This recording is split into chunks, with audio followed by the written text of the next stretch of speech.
할렐루야. 예. 자, 오전에 이어서 요한계시록 7장 들어갑니다. 요한계시록 7장 1절부터 4절입니다. 요한계시록 7장 1절부터 4절입니다. 이 일 후에 내가 내 천사가 땅 내 모퉁이에 선 것을 보니 땅의 사방에 바람을 붙잡아 바람으로 하여금 땅에나 바다에나 각종 나무에 불지 못하게 하더라. 또 봄에 다른 천사가 살아계신 하나님의 인을 가지고 해 돋는 데로부터 올라와서 땅과 바다를 해롭게 할 권세를 얻은 내 천사를 향하여 큰 소리로 외쳐 가로되 우리가 우리 하나님의 종들의 이마에 인치기까지 땅이나 바다나 나무나 해하지 말라 하더라. 내가 입맞은 자의 수를 들으니 이스라엘 자손의 각 지파 중에서 입맞은 자들이 14만 4천이니. 아멘.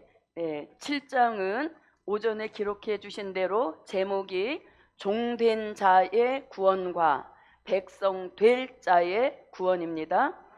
여기서 종은 이미 된 자라고 표현하셨고 여기서는 백성 될 자 이렇게 말씀했습니다. 그러니까 종과 백성이 나오는 시기가 틀리다는 것이죠. 그래서 종된 자가 먼저 나온 후에 백성 될 자들이 나온다는 것입니다. 그럼 여기서 백성이라고 하는 것은 요한계시록 11장 15절 같이 일곱째 나팔 불고 이루어지는 그리스도의 나라가 이루어지면 그 나라에 들어가서 백성으로 살 사람들을 가리키는 것입니다. 그래서 종된 자의 구원과 백성 될 자의 구원인 것입니다. 자, 계시록 7장은 계시의 구분 중에서 목록적인 계시입니다. 목록적인 계시는 계시록 5장부터 시작해서 그 다음에 6장과 그 다음에 7장 이 세 장이 목록적인 계시입니다. 그 중에 계시록 7장은 목록적인 계시 중에서 끝을 내는 끝을 주는 말씀이 되겠습니다. 자, 그래서 이렇게 종된 자의 구원과 백성 될 자의 구원입니다. 그러면 서론적으로 종된 자의 구원과 백성 될 자의 구원을 조금 말씀드려 보겠습니다. 여기서 종이라고 하는 것은 지금 우리가 신학교를 나와서 목사님이 되고 강도사가 된 이런 종들을 가리키는 게 아닌 겁니다. 여기서 말씀하시는 종은 마지막 때에 하나님이 쓰시고자 하신 예정된 종들, 그들을 가리키는 겁니다. 그 예정된 종들은 바로 누구인가 하면 요한계시록 7장 1절로 4절 같이 하나님의 인맞은 종, 그 수는 예정돼 있어서 14만 4천의 수인 것입니다. 그래서 이제 이 종들이 구원을 얻게 되는데 여기서의 구원은 종된 자의 구원이나 백성 될 자의 구원은 다 똑같이 환난 가운데 받게 될 영육 구원을 뜻하는 겁니다. 환난 가운데 받게 될 영육 구원입니다. 그러면 이 종들은 어떤 과정을 통해서 구원이 완성되는가, 그걸 한번 알아보도록 하겠습니다. 자, 하나님의 입맞은 종의 수가 채워지면 이들은 하나님이 입맞은 종의 수를 채워서 나오게 하는 뜻이 있습니다. 그게 뭐냐면 이들에게 시키실 사명이 있다는 얘기인 거죠. 그래서 이들에게 시키실 사명이 있는데 그 사명이 바로 요한계시록 10장 11절과 요한계시록 11장 3절로 6절에서 말씀하시는 다시 예언할 사명인 겁니다. 그래서 종은 뭡니까? 뭔가 하나님의 일을 시키기 위하여 나오는 사람들을 종이라고 하는 것이죠. 어떤 주인도 종을 실직자로 만드는 어리석은 주인은 없습니다. 종을 우리가 부리는 것은 뭔가 주인에게 유익된 일을 시키시기 위하여서 종을 삼는 것입니다. 그래서 여기서도 하나님의 종들이 나오게 하신 것은 하나님이 뭔가 시키실 일이 있고 그 일을 우리는 사명이라고 하는 것입니다. 그래서 이들이 감당할 사명은 다시 예언인 것입니다. 말씀 한번 읽어봅니다. 저가 내게 말하기를 내가 많은 백성과 나라와 방언과 임금에게 다시 예언하여야 하리라 하더라. 네, 이 아멘. 다시 예언을 아주 굉장히 확대 설명한 것이 11장 3절로 6절입니다. 내가 나의 두 증인에게 권세를 주리니 저희가 굵은 벼옷을 입고 1260일을 예언하리라. 이는 이 땅의 주 앞에 섰는 두 감람나무와 두 촛대니 만일 누구든지 저희를 해하고자 한즉 저희 입에서 불이 나서 그 원수를 소멸할지니 누구든지 해하리 하면 반드시 이와 같이 죽임을 당하리라. 저희가 권세를 가지고 하늘을 닫아 그 예언을 하는 날 동안 비오지 못하게 하고 또 권세를 가지고 물을 변하여 피되게 하고 아무 때든지 원하는 대로 여러 가지 재앙으로 땅을 찌리로다. 아멘. 아멘. 네, 그래서 다시 예언은 전 세계적으로 하게 되는데 다시 예언하는 목적은 크게 두 가지로 봅니다. 하나는 주의 재림을 외치는 겁니다. 주의 재림을 외치기 위한 역사가 다시 예언입니다. 초림의 주님이 오실 때도 어느 날 갑자기 오신 것이 아닙니다.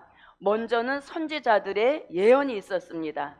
그리고 그 예언이 성취될 때가 되어지니까 세례 요한이라고 하는 마지막 선지자가 나와서 초림의 주님의 길을 평탄케 예비했습니다. 회개하라, 천국이 가까이 왔느니라 하시면서 초림의 주의 길을 평탄케 예비하시고 예수님이 3년의 공생애를 시작하신 것입니다. 마찬가지로 주의 재림도 어느 날 도적같이 오신다. 이것은 한 면만 보았기 때문에 그런 것이고 선지서와 요한계시록을 잘 보게 되면 주의 재림은 절대로 도적같이 오시지 않는다. 믿으시면 아멘. 물론 준비하지 않고 졸며 자는 사람들에게는 도적같이 오시겠지만 깨어서 준비하는 종들에게는 맞이하는 축복을 주시는 겁니다. 그래서 주의 재림을 외치는데 아주 쉽게 이해할 수 있으면 그건 바로 마태복음 25장 5절로 6절에서 다 졸며 자고 있는 종과 교회를 향하여서 졸지도 않고 자지도 않고 깨어서 마치 누구같이 다시 예언할 하나님의 입맞은 종들 같이 깨어 있어서 이제 보라 신랑이로다 맞으러 나오라 하고 주의 재림이 있음을 알리고 외치는 겁니다. 이걸 한마디로 말하면 다시 예언이라고 하는 것입니다. 자, 이렇게 주의 재림을 외치기 위한 다시 예언할 목적인 것이고 또 하나는 택한 백성을 살려내는 겁니다. 그들이 바로 오늘 7장 제목에서 말씀하신 백성 될 자를 가리키는 것입니다. 그래서 다시 예언하는 목적은 흰 옷 입은 무리들을 환란에서 나오게 하여 환란에 피해받지 않도록 인도하는 그 역사를 위하여서 다시 예언을 하게 되는 것입니다. 그러면 흰 옷 입은 무리들이라는 말씀은 계시록 7장 9절로 14절에 해당되는 무리들인 것입니다. 그래서 하나님의 입맞은 종 14만 4천이 나오게 된 그 목적은 다시 예언을 외치기 위함인 것입니다. 그리고 다시 예언하는 목적은 주의 재림을 알리고 그 다음에 흰옷 입은 무리들을 환난 가운데서 나오게 하는 이 역사를 이루게 하시려고 입맞은 종의 수를 지금부터 채워가시는 겁니다. 자, 그러면 이제 다시 예언은 우리가 아까 11장 3절로 6절에 보니까 주의 재림 전 1260일 동안만 외치는 것입니다. 그래서 1260일 동안 다시 예언을 외치면 흰옷 입은 무리들이 나오게 됩니다. 흰옷 입은 무리들이 나오면 이들을 요한계시록 12장 6절 그리고 요한계시록 12장 13절로 16절 같이 하나님의 양육을 위하여 예비하신 곳 예비처로 흰옷 입은 무리들을 안전하게 인도해 놓는 것입니다. 여기까지가 하나님의 입맞은 종들의 사명인 것입니다. 그래서 예비처로 인도해 놓고 나면 하나님의 입맞은 종들의 사명은 끝이 납니다. 사명이 끝난과 동시에 이 입맞은 종들에게 어떤 일이 일어나는가 하면 요한계시록 11장 7절로 10절 같이 무저갱으로부터 올라온 짐승에게 죽임을 당하게 됩니다. 죽임을 당하게 되는 이것이 기독교 역사상 마지막 순교가 되는 것입니다. 누가 죽게 된다고요? 네, 하나님의 입맞은 종 14만 4천이 다시 예언을 마치고 죽게 되는 일을 겪게 되는 것입니다. 자, 죽은 것으로 끝난 것이 아니라 죽어 있는 기간은 얼마? 3일 반 동안인 겁니다. 그래서 3일 반이 딱 채워지게 되면 어떤 일이 일어나는가 하면 계시록 11장 11절 같이 하늘로부터 뭐가 들어와? 하나님께로부터 생기가 시체 속에 들어가서 시체가 다 생기받아 살아나게 하시는 이런 역사를 받게 되는 겁니다. 자, 이런 역사 있을 것을 믿습니까? 시체가 생기받아 살아난다. 진짜 너무 깜짝 놀랄 만한 일인 것이죠. 그런데 이런 것들이 믿어지는 그 자체가 마지막 택함 입은 종들로 선택받았다는 증거인 것입니다. 그래서 생기받아 살아나게 되면 이때 바로 하늘로 계시록 11장 12절 같은 음성이 들립니다. 자, 11절부터 12절 요건 한번 읽어봅니다. 무엇 받기 위하여서? 생기받기 원하시는 분들은 다 큰 소리로 한번 읽어주십시오.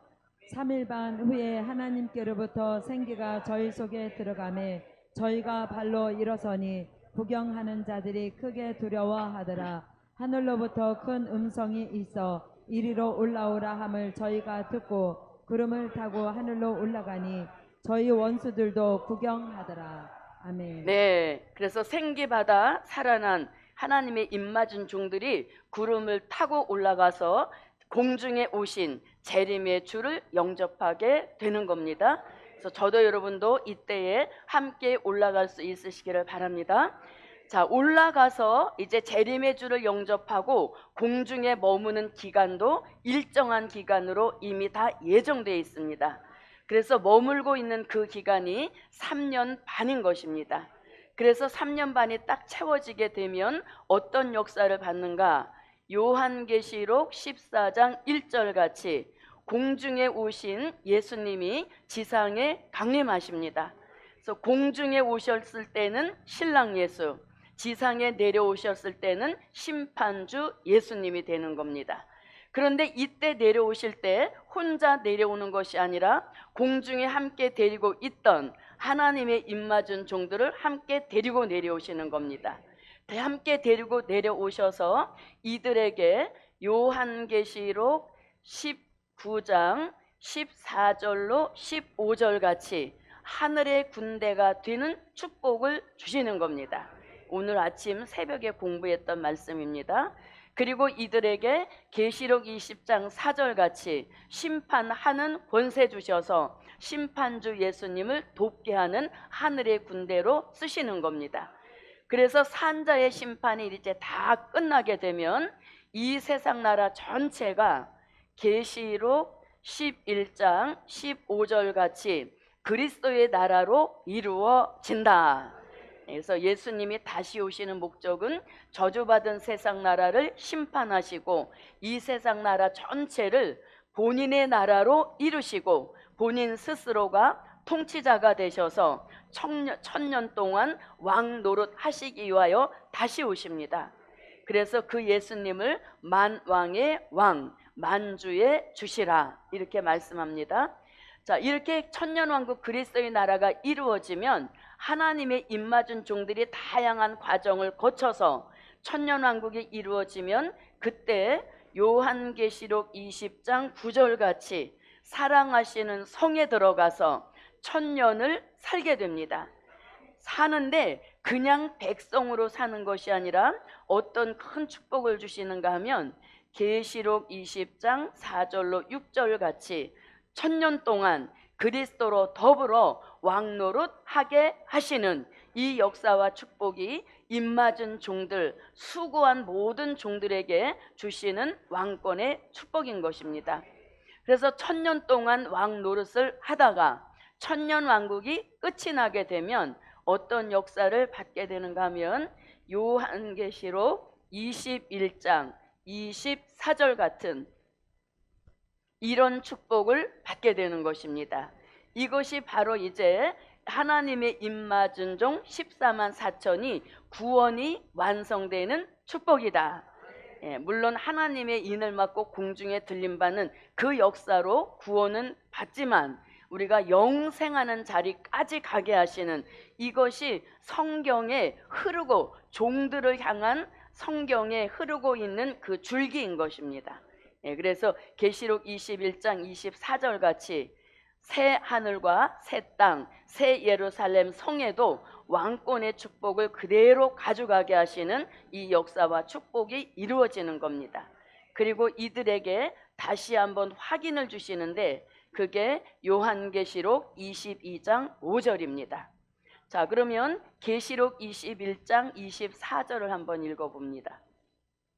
만국이 그 빛 가운데로 다니고 땅의 왕들이 자기 영광을 가지고 그리로 들어오리라. 네, 아멘. 땅의 왕들이 자기의 영광을 가지고 그리로 들어오리라.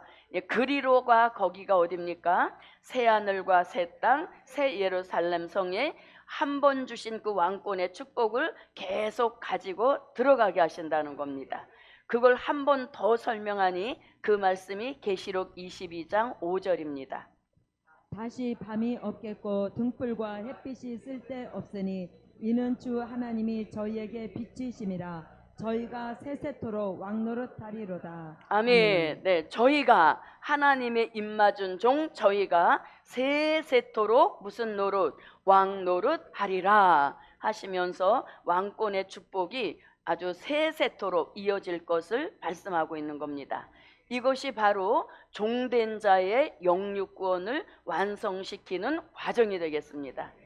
자, 이 축복이 저와 여러분에게 꼭 이루어지시기를 바랍니다. 자, 그 다음에 백성 될 자의 구원을 한번 보겠습니다. 백성 될 자의 구원. 자, 백성 될 자들은 이렇게 되는 겁니다. 하나님의 입맞은 종들이 그 수를 채워 완성되면 이제 전 세계로 나가서 다시 예언을 외치는 겁니다. 다시 예언을 외칠 때에 어린 양의 피에 옷을 씻어 희귀한 무리들이 나오게 됩니다. 이들이 결국 천년왕국 백성 될 자들이란 얘기인 것이죠. 자, 이 흰옷 입은 무리들이 나와서 하나님의 입맞은 종들의 인도를 따라 어디에 들어가게 된다? 예비처라는 곳으로 들어가게 되는 겁니다. 그래서 예비처에 들어가서 중동 전쟁과 후 3년 반 수정통치 시대를 피하여 있는 것입니다. 그리고 수정통치 시대가 끝나고 산자의 심판이 진행되면 예비처에 들어가 있던 이 흰옷 입은 무리들 백성 될 자들이 한번 자리를 옮기게 됩니다. 그 옮기는 장소가 요한계시록 15장 2절로 4절에서 말씀하시는 보호처인 것입니다. 보호처에 들어가서 산자의 심판을 끝내고 있다가 산자의 심판이 끝나게 되면 이제 요한계시록 11장 15절 같이 그리스도의 나라 천년 왕국이 이 땅에 이루어지면 이들도 뭘로? 백성의 신분으로 그리스도의 나라 천년 왕국에 들어가게 되는 것입니다. 들어가기는 들어가되 사는 장소가 틀리게 됩니다. 아까 하나님의 입맞은 종들은 천년 왕국 안에 있는 사랑하시는 성에 들어가서 왕 노릇 하게 되지만 흰옷 입은 무리들은 어디에 들어가서 성도들의 진에 들어가서 천년을 백성으로 살게 되는 것입니다. 그래서 천년을 백성으로 살다가 천년왕국이 끝이 나고 하나님 보좌 앞에 이루어지는 무궁천국이 열리게 될 때 이들은 요한계시록 21장 26절 같이 이들 또한 어디에? 새 하늘과 새 땅, 새 예루살렘 성에 들어가서 이들도 백성 될 자로서의 영육구원을 완성시키는 축복인 것입니다. 이것이 백성 될 자가 받게 될 구원의 과정인 것입니다. 저와 여러분은 이 과정과는 상관없게 하시고 오히려 우리는 하나님의 인을 맡고 흰옷 입은 무리들을 예비처까지 인도해 놓는 그 큰 사명, 저도 여러분도 감당합시다. 이 큰 사명을 감당할 종들에게는 사망을 멸하셔서 생명을 보장해 주시고 모든 질병을 치료하셔서 우리의 건강을 보장해 주시고 또 우리의 영계도 고장나지 않도록 보장해 주셔서 이 큰 사명을 감당하게 하실 줄 믿습니다. 이것이 이제 백성 될 자들의 영육 구원의 완성인 것입니다. 자, 요 말씀은 한번 읽어봅니다. 네, 계시록 21장 26절입니다. 사람들이 만국의 영광과 존귀를 가지고 그리로 들어오겠고. 아멘. 네, 사람들이 하면서 천년왕국 성도들의 지내 살던 백성 될 자들 또한 이렇게 무궁천국까지 무난하게 가 있는 것을 말씀하신 것입니다.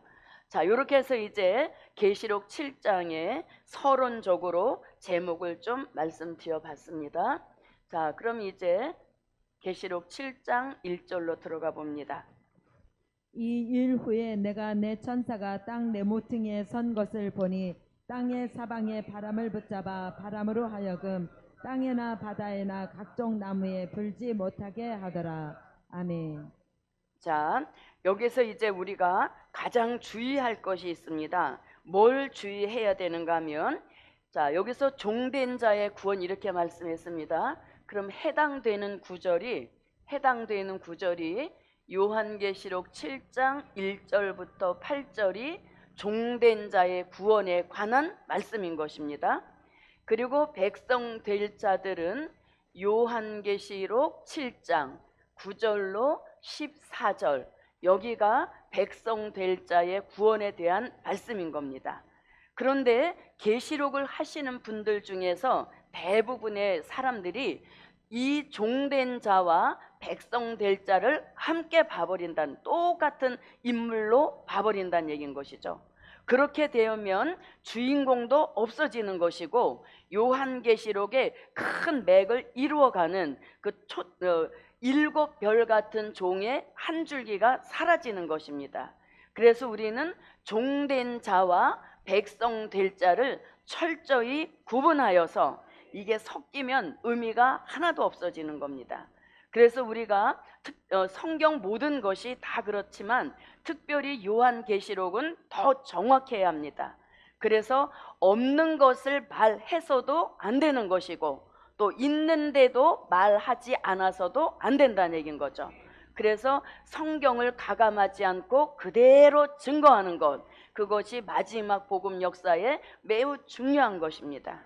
그래서 종된 자들과 백성 될 자들은 확실하게 구분하여서 종이 나옴으로 백성 될 자가 나오게 되는 것입니다. 자, 그럼 우리가 계시록 7장 1절로 8절과 그 다음에 계시록 7장 9절로 14절 이 두 곳의 말씀을 가지고 종과 백성이 서로 틀린 사람들이라는 것을 얼마든지 증명해 보일 수 있는 그런 정확한 곳곳이 많이 있는 것입니다. 그래서 한번 그걸 알아보도록 하겠습니다. 아멘이 없으신 거 보니까 별 관심이 없으신가 보네요. 이게 구분이 확실하게 돼야 됩니다. 이게 구분이 돼야 내 사명도 확실해지는 것도, 이게 구분이 돼야 미래를 볼 수 있는 안목이 정확히 열려지는 거예요. 그래서 여기서 헷갈려 버려지면 나는 왜 복음을 받았지? 이런 퀘션이 들어오게 되는 거예요. 그래서 여기서 이걸 확실하게 구분을 해야, 아, 나를 하나님이 이 시대에 복음 받게 하신 뜻은 이 사명을 주시기 위함이구나. 그리고 나를 통해서 흰옷 입은 백성들을 살려내고자 하나님이 나의 길을 열어주셨구나 하고 사명의식이 철저히 무장될 수 있는 그런 역사가 여기서 나뉘어지는 거예요. 그래서 이걸 섞어버리면 구태여 공부할 필요가 없는 겁니다. 그래서 여기서 이거를 확실하게 구분할 수 있는 안목이 저도 여러분도 열려주시기를 바랍니다. 자, 그럼 한번 이렇게 봅니다. 이렇게, 자, 요한계시록 7장 1절로 8절. 그 다음에 요한계시록 7장 9절로 14절. 그럼 여기는 누가 되는 겁니까? 예, 하나님의 입맞은 종들이죠. 예, 저는 칸이 좁습니다만 하나님의 맞을 종들을 가리키는 겁니다. 예, 칸이 좁아서 죄송합니다. 여기는 흰옷 입은 무리들을 가리키는 겁니다. 자, 그러면 이제 서로가 다른 부류의 사람들이라는 것을 얼마든지 증명해 볼 수 있습니다. 자, 어떤 것에서부터 이제 출발이 되는가 하면 보세요. 이 말씀과 이 말씀은 서로 내용이 다르다는 것을 증명해 줄 수 있습니다. 자, 그게 뭐냐 하면 요한계시록 7장 1절 말씀에 보니 이 일 후에 이런 말씀이 나옵니다. 이 일 후에 이렇게 하고서 하나님의 입맞은 종 14만 4천이 나오는 과정을 1절부터 8절을 통해서 계속 말씀을 해 주십니다. 그러니까 하나님의 입맞은 종들이 나오는 이 역사가, 자 보세요. 이 일 후에 라고 하는 것은 오늘 우리가 오전 시간에 배웠죠. 뭘 끝으로 6장이 끝났습니까? 무슨 말씀을 끝으로 6장이 끝났습니까? 계시록 6장 12절로 17절 같이 산자를 심판하시는 계시를 목록적인 계시로 내다보고 6장을 끝을 냈죠. 그리고 7장이 새롭게 시작이 됩니다. 그럼 여기서 이 일 후에 할 때 이 일은 어떤 일? 그렇죠. 산자의 심판을 목록적인 계시로 기록한 그 말씀 후에 계시록 7장에 이제 새로운 내용이 시작이 된다는 거죠. 그래서 여기서 이 일 후에 하면서 계시록 6장을 끝을 내고 7장 1절로 8절부터 하나님의 입맞은 종들이 나오는 역사를 쭉 말씀하는 겁니다. 자, 그렇게 해서 이제 8절이 끝나고 계시록 7장 9절로 14절로 들어가는데 9절에 또 뭐라고 합니까? 자, 계시록 9장 1절을 한번 다시 읽어봅니다.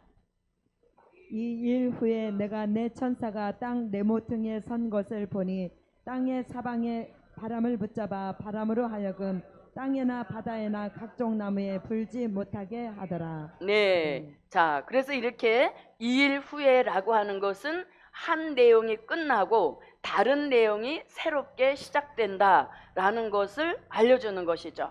자, 그럼 계시록 7장 9절을 한번 봅니다. 이 일 후에 내가 보니 각 나라와 족속과 백성과 방언에서 아무라도 능히 셀 수 없는 큰 머리가 흰옷을 입고 손에 종려가지를 들고 보좌 앞과 어린 양 앞에 서서 아멘. 자, 그럼 보십시오. 9절에서도 이 일 후에 사도 요한이 또 다른 내용을 보는 겁니다. 그러면 이 일 후에라고 할 때 지금 여기서 이 일 후에라고 할 때 어떤 일 후를 가리키는 겁니까? 그렇죠. 계시록 7장 1절로 8절 같이 하나님의 입맞은 종들이 나오는 역사, 그 일을 본 후에 9절부터 새로운 내용이 시작된다는 것이죠. 그래서 이것은 서로 내용이 틀리다는 것을 7장 1절을 통해서도 이 일 후에 이렇게 말씀했고 7장 9절을 통해서도 이 일 후에 한 것을 보면 여기와 여기는 내용이 서로 틀리다는 것이죠. 그래서 시작하는 첫 절부터 서로가 틀리다는 것을 알려주고 있다는 얘기인 겁니다. 이해가 되셨습니까? 예. 자, 그 다음에 가장 정확한 게 있어요. 그게 뭐냐면 보십시오. 이제 내용도 다르지만 또 이 내용에 등장하는 사람들의 수도 틀리다. 아멘이 별로네요. 보세요. 이 일에 등장하는 사람들이 있죠. 예, 여기서도 등장하는 사람들이 있고 이 일에도 등장하는 사람들이 있습니다. 그런데 등장하는 사람들의 수가 서로 다르다는 얘기인 것이죠. 그래서 수가 다르다는 겁니다. 자, 그럼 계시록 7장 1절로 8절에서 하나님의 입맞은 종들의 수는 그 수가 계시록 7장 4절에 보니 얼마라? 14만 4천이다. 이렇게 정확한 수를 알려주고 있는 것이죠. 그래서 하나님의 입맞은 종들의 수는 한 명부터 시작해서 14만 4천에 예정된 수가 있어서 덜 채워지지도 않는 것이고 더 넘어가지도 않고 딱 예정된 수가 있다는 것입니다.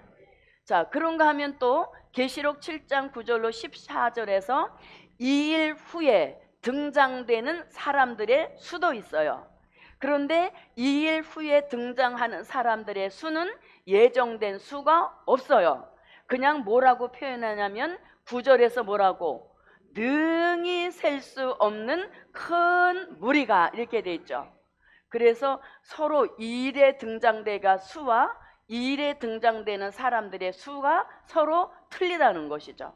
그래서 계시록 7장 9절 이하에 2일 후에 등장되는 사람들의 수는 사람의 계수 방법으로는 셀 수가 없다는 거죠. 그래서 뭐라고? 셀 수 없는 큰 무리가 이렇게 말하죠. 예. 그래서 등장되는 사람들의 숫자조차도 틀리다는 것입니다.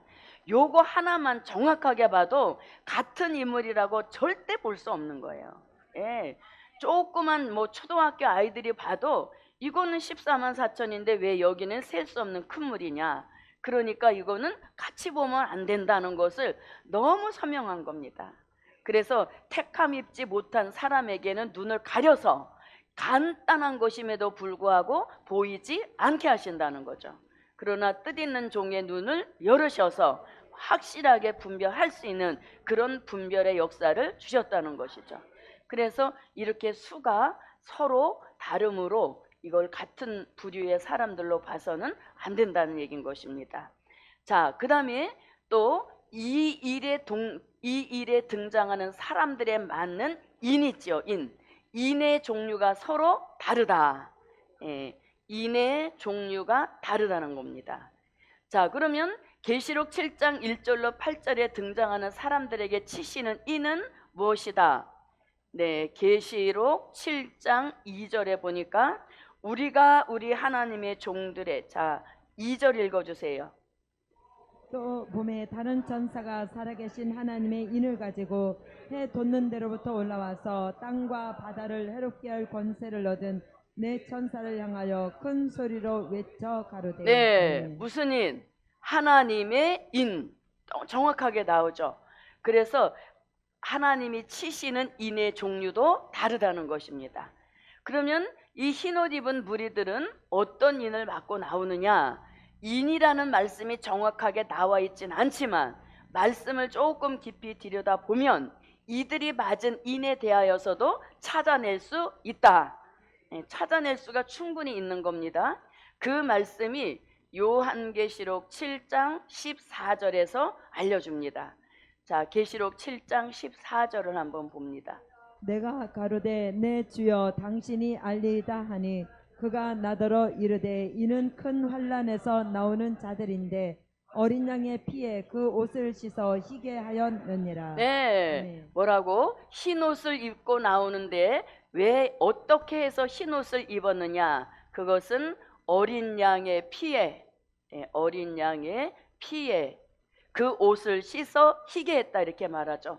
흰 옷을 입었다니까 진짜 흰 옷을 가리키는 게 흰 옷을 입었다는 것이 아니라 이것은 요한복음 3장 3절로 5절 같이 물과 성령으로 거듭나고 중생한 사람들이다 라는 뜻으로 어린 양의 피에 옷을 씻어 희게 했다 이렇게 말씀하는 겁니다.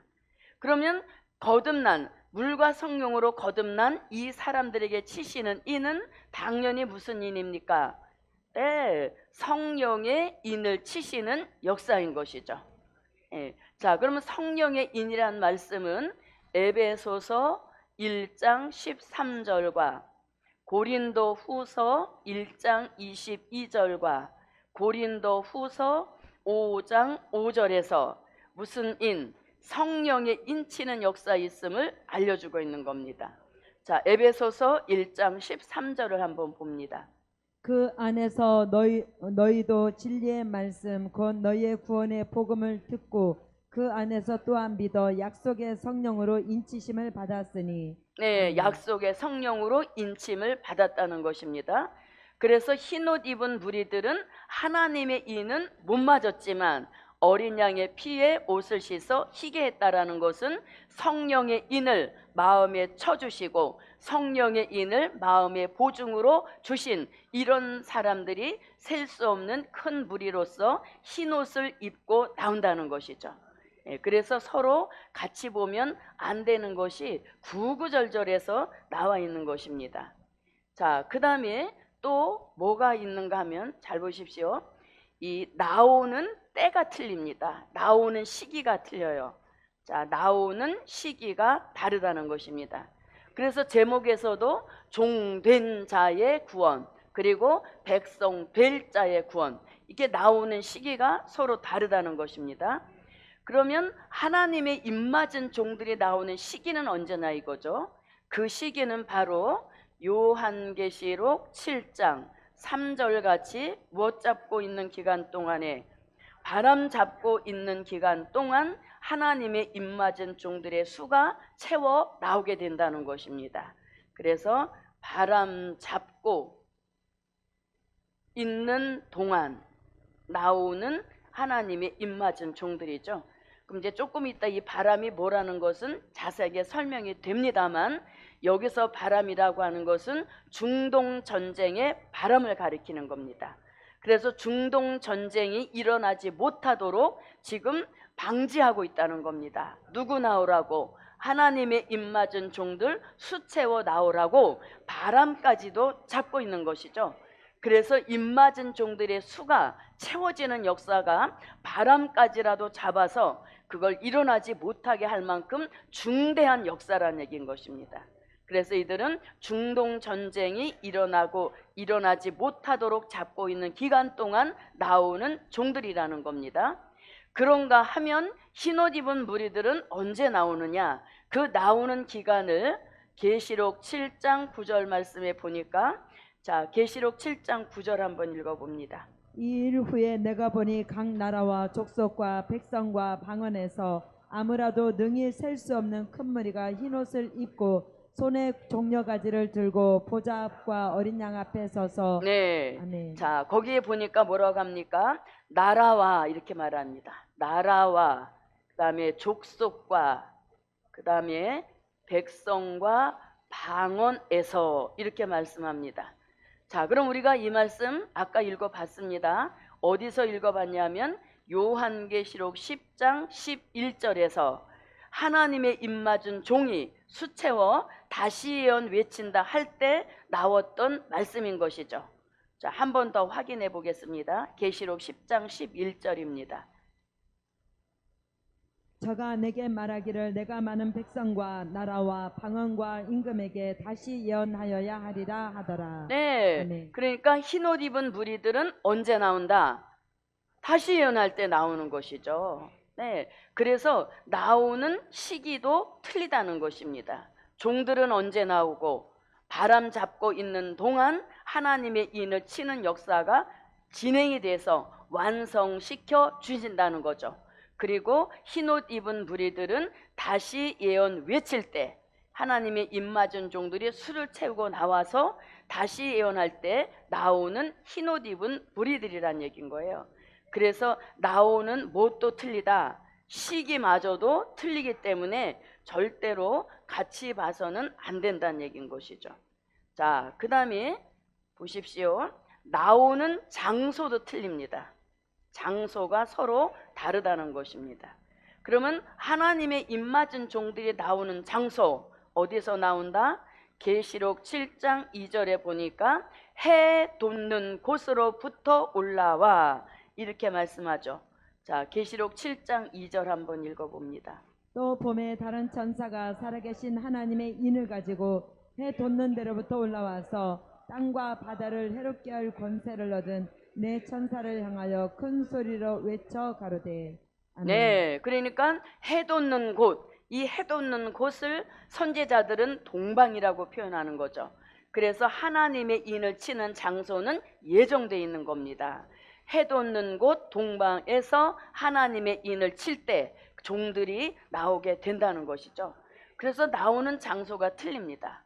자, 그러면 흰옷 입은 무리들이 나오는 장소, 그 나오는 장소를 계시록 7장 9절에서 아주 잘 말해주죠. 나라, 족속, 백성, 방언에서 나온다 라고 하는 것은 뭐냐, 이들이 나오는 장소는 예정된 장소가 없다는 것이죠. 네, 세계 어느 곳이든지, 세계 어느 곳에서든지 뭐가 나올 수 있다, 흰옷 입은 무리들이 나온다는 것이죠. 네, 세계 어느 곳에서든지 어디든지 하나님의 입맞은 종들이 나가서 외칠 때 세계 각 나라 각국 어디에서든지 흰옷 입은 무리들은 나온다는 얘기인 거예요.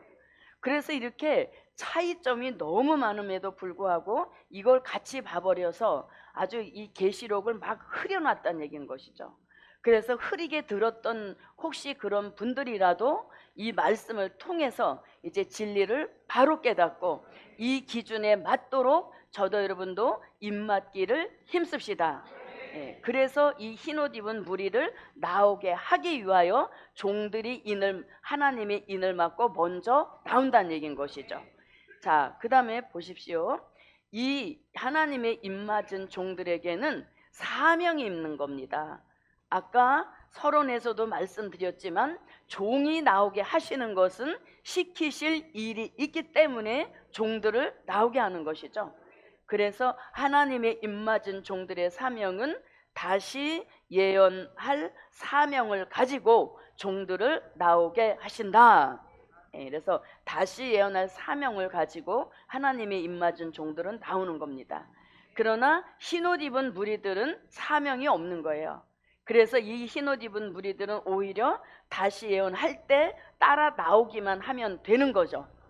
그래서 종이 되는 게 쉬워요, 흰옷 입은 무리가 되는 게 쉬워요? 흰옷 입은 무리가 되는 게 더 쉽죠. 그러면 저도 여러분도 힘든 길로 가시렵니까? 쉬운 길로 가시렵니까? 각오가 단단하십니다. 그러나 이것도 우리의 선택사항은 아닌 것입니다. 이미 하나님의 예정 속에 입맞은 종들도 다 선택이 돼 있는 것이고 또 흰옷 입은 무리들도 다 예정이 돼 있어서 우리 선택으로 결정되는 일이 아니란 얘기인 겁니다. 그래서 이렇게 종들과 백성들을 섞으면 안 된다는 겁니다. 충분하죠. 이만하면 서로 봐선 안 된다는 증거가 이렇게 여러 가지로 나와 있다는 겁니다. 뭐라고? 이 일 서로 다른 일이라는 걸 알려주고 있고 수가 서로 틀리다는 것, 그 다음에 맞고 나오는 인의 종류가 다르다는 겁니다. 그리고 나오는 시기조차도 다르다는 겁니다. 그리고 나오는 장소도 하나님의 입맞은 종들은 예정된 장소가 있어서 이 예정된 장소로 와야 하나님의 인을 맞게 된다는 거죠. 그러나 흰옷 입은 무리들은 어디에 있든지 상관이 없는 겁니다. 다시 예언 외칠 때 어린 양의 피에 옷을 씻어 희게 하고만 되면 나오는 역사란 얘기인 것이죠. 그리고 종들에게는 시키실 사명이 있어서 나오게 하신 건데 그 사명은 다시 예언인 것이고 이 사명 감당은 이들을 위하여 감당케 하신다는 거죠. 그래서 종과 백성은 뗄래야 뗄 수 없는 관계이지만서도 같이 봐서는 안 된다는 얘기인 거죠. 같이 보면 누가 기분 나빠요? 같이 보면 누가 기분 나빠요? 그럼요. 이 종들은 하나님의 인을 맡기 위하여 얼마나 배에서 쓰게 되는 시련과 연단을 겪을 만큼 겪은 종들이란 말입니다. 눈물도 흘릴 만큼 흘려본 종들이란 얘기인 거죠. 그런데 이들은 눈물 한 방울도 안 흘렸죠. 눈물 흘릴 일이 있다면 요때 이제 눈물 흘리는 거죠. 어린 양의 피에 옷을 씻어 희게 하는 요때 회개의 영을 부어주셔서 이때 회개하고 나오는 것이죠. 그래서 이쪽으로 가나 이쪽으로 가나 결국은 이제 구원에 이르게 되지만 이 시대에 큰 사명이 저와 여러분에게 있음을 아시기를 바랍니다. 그래서 어떤 청년에게 이제 이 입맞은 종들에 대한 얘기를 하니까 닭똥 같은 눈물을 흘리면서 저는 이리로 안 가고 이리로 갈래요. 그렇게 막 울면서 목사님한테 그렇게 하소연을 하더랍니다. 그러나 이것도 우리의 선택사항은 아닌 것이죠. 예, 그래서 이렇게 같이 보면 안 되는 이유를 너무 선명한 겁니다. 이제 선명하게 아셨습니까? 네, 그래서 이제는 헷갈릴 일이 없는 것입니다. 자, 이렇게 해놓고 이제 1절로 들어가 보겠습니다. 자, 7장 1절을 읽어주세요. 이 일 후에 내가 내 천사가 땅 내 모퉁이에 선 것을 보니 땅의 사방에 바람을 붙잡아 바람으로 하여금 땅에나 바다에나 각종 나무에 불지 못하게 하더라. 아멘. 네, 자 그러면 이제 거기서 내 천사가 이렇게 하죠. 이 일 후에 내가 내 천사가 땅 내 모퉁이에 선 것을 보니 하면서 이제 내 천사 등장이 나옵니다. 자, 계시록 7장 1절에서 네 천사가 이제 등장합니다. 그런데 이 네 천사가 어떤 역사를 받았는가 하면, 자, 땅 네 모퉁이에 선 것을 보니 땅의 사방의 바람을 붙잡아 바람으로 하여금 땅에나 바다나 각종 나무에 불지 못하게 하더라. 그러니까 이 네 천사가 하는 역할이 뭡니까? 네, 바람을 붙잡아서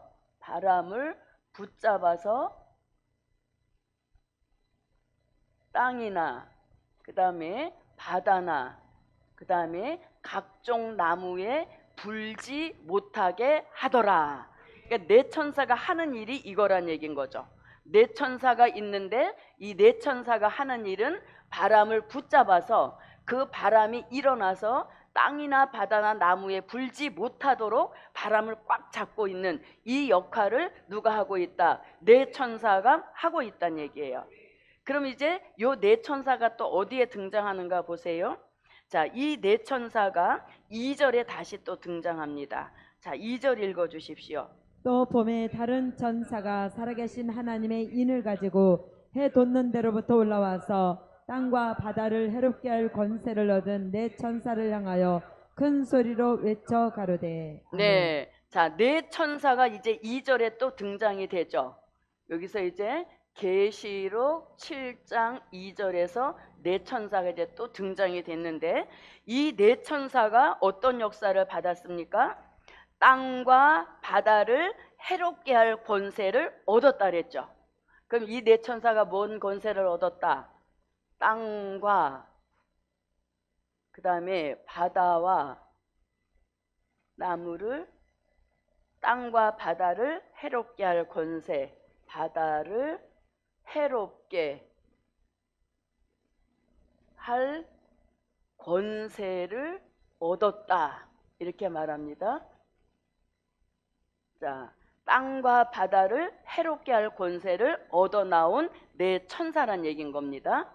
그러면 땅과 바다를 해롭게 할 권세를 얻어 가지고 나왔는데, 이 권세에 대한 말씀이 어디로 이어지는가 보십시오. 자, 그 다음에 이제 3절을 한번 읽어보세요. 3절. 가로되 우리가 우리 하나님의 종들의 이마에 인치기까지 땅이나 바다나 나무나 해하지 말라 하더라. 네, 아멘. 자, 땅과 바다를 해롭게 할 권세를 얻어 가지고 나왔지만 지금은 그 권세를 쓸 시기가 아니라는 거죠. 그래서 계시록 7장 3절에서 지금은 그 권세를 쓰지 말아라, 이렇게 말하잖아요. 그래서 뭐라고? 3절에 보니까 가로되 우리가 우리 하나님의 종들의 이마에 인치기까지 땅이나 바다나 나무나 뭐 하지 마라? 해하지 마라, 이렇게 말하죠. 땅이나 바다나 나무를 해하지 마라. 뭐는 가지고 있지만, 해롭게 할 권세를 가지고 있지만 아직은 그 해롭게 할 권세를 쓸 시기가 안 됐다는 얘기인 거죠. 왜 안 됐다?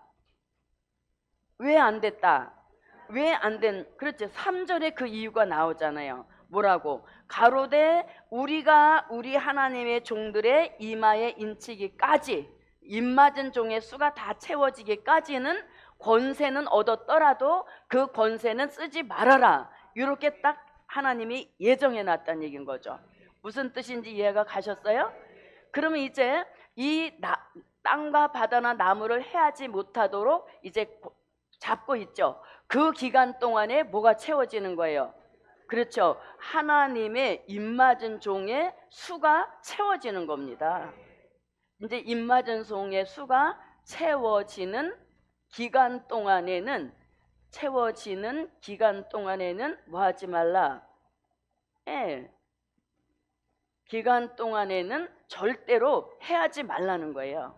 그러면 바람이 뭐냐 이거지. 바람은 뭔데 붙잡아 가지고 이 땅과 바다 나무를 해하지 말라고 하냐.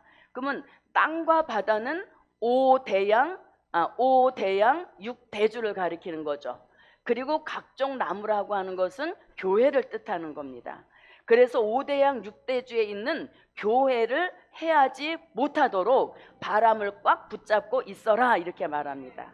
그리고서 네 천사의 이야기가 끝나고 이 네 천사의 얘기가 어디로 껑충 뛰어서 나오는가 하면 계시록 9장에 가서 이제 네 천사의 얘기가 나옵니다.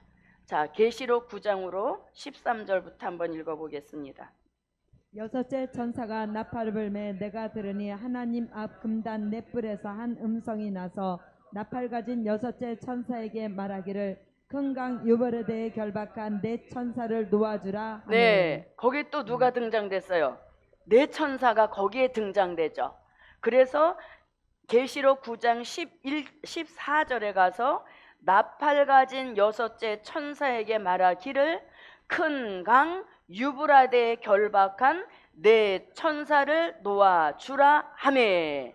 그래서 여기서 이제 바람을 붙잡고 있던 네 천사를 어디 가서 놓아줬어요? 14절에 가서 놓아줬죠. 잘 이해가 안 되시나? 바람 잡고 있는 네 천사를 놓아주라 이렇게 됐죠. 네, 놓아주라는 거에는 두 가지 의미가 있는 겁니다. 이미 종된 자의 수가 뭐 됐다?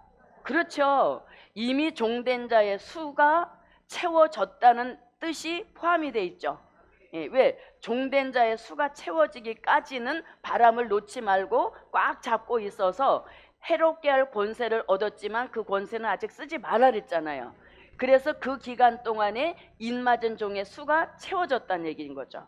그런데 9장에 가서 바람 잡고 있는 네 천사를 놓아주라 하였다는 것은 종된 자의 수가 이미 다 채워졌다는 얘기인 것이고, 또 하나 바람 잡고 있는 네 천사를 놓아주라 한 것은 이제 뭘 쓰라는 것, 땅과 바다를 해롭게 할 권세를 이제는 써라 하는 뜻이 포함되어 있다는 얘기예요.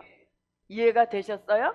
예, 그래서 여기서 땅 사방 그 유브라데에 결박한 네 천사를 놓아주라 라고 한 것은 종된 자의 수가 이미 채워진 것이고, 그 다음에 네 천사에게 주셨던 땅과 바다를 해롭게 할 권세를 이제 네가 써라 이런 뜻과 같은 거죠.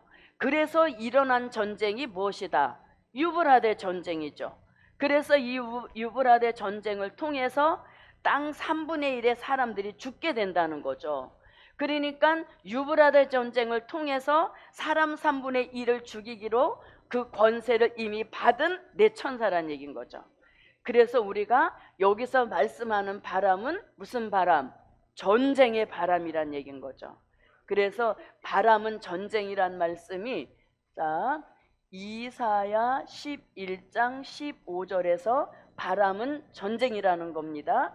그리고 예레미야 4장 11절로 14절에서도 바람은 전쟁이라는 거예요. 그리고 여기서 말하는 네 천사는 하나님이 실제 부리는 영체 천사가 아닌 거예요.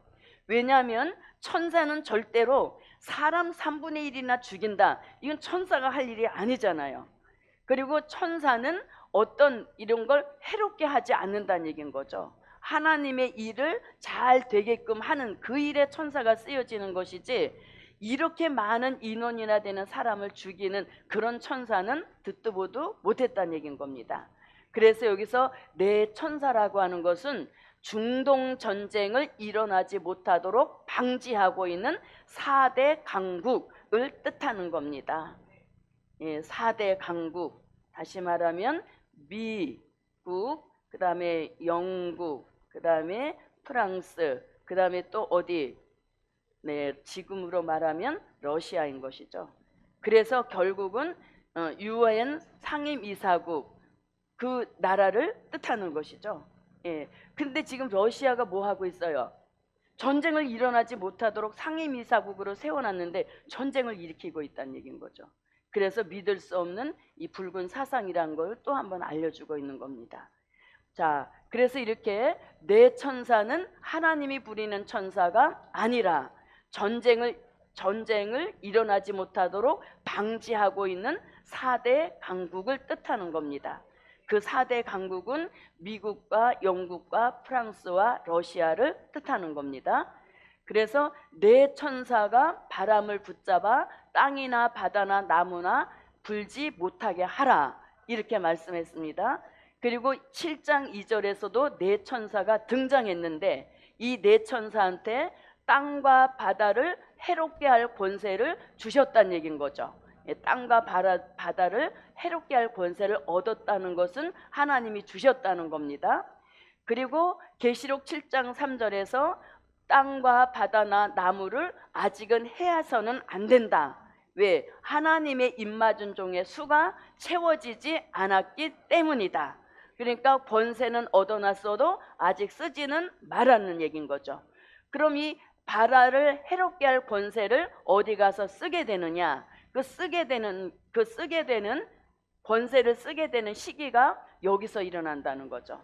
그래서 그 년 월 일 시가 되면 바람 잡고 있는 내 천사를 놓아주라.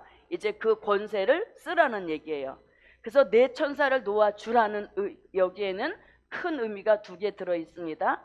하나는 이미 종된 자의 수가 다 채워졌으니까 이제는 중동 전쟁이 일어나도 상관없다, 이런 의미가 포함이 되어 있는 것이고, 또 하나는 노아 줌으로 인하여서 그 년 월 일시로 예정된 유브라 전쟁이 터지게 된다는 이야기인 것이죠. 그런 역사를 뜻하는 것입니다. 자, 그러면 계시록 9장 13절로 15절까지 다시 한번 읽어봅니다. 이것만 읽어보고 마치겠습니다.